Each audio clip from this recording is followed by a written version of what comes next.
ওঠ। Happy birthday সোনা। Thank you. আচ্ছা ওঠো ওঠো, আজকে তোমার জন্মদিন না, তোমার জন্য রান্না বান্না করছি, টেস্টি টেস্টি খাবার বানা। থেকে তাকিয়ে বলো,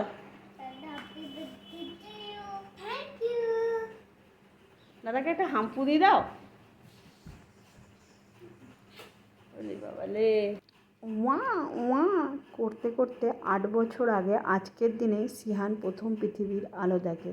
সেই দিনকে মাতৃত্বের মিষ্টির স্বাদ আজকে যেটা টক ঝালে পরিণত হয়েছে, সেই মিষ্টির স্বাদ আজও ভোলা যায় না। তো আজকে ছিল সিহানের বার্থডে ছিল, তাই সকাল সকাল উঠে আমার প্রথম কাজ ছিল সিহানকে স্নান টান করিয়ে মন্দিরে নিয়ে যাওয়া, কারণ হচ্ছে ঠাকুরের আশীর্বাদটা নেওয়া বিশেষ প্রয়োজন। তারপরেই বাড়িতে একটা ছোট্ট বাচ্চাদের গ্যাদারিং ছিল, তাই চলে গিয়েছিলাম কেক আনতে, যেটা সিহান নিজে কাস্টমাইজ করে অর্ডার দিয়েছিল। কেকটা ছিল খুব সুন্দর, খেতেও ছিল খুব টেস্টি। তো বাচ্চারা কেক টেক কেটে খাওয়া দাওয়া আমাদের বাড়িতেই ছিল। তো সকাল থেকেই রান্না বান্না তোড়জোড় ছিল, রান্না বান্না মোটামুটি ভালোই হয়েছিল, বাচ্চারাও খেয়ে খুশি হয়েছিল।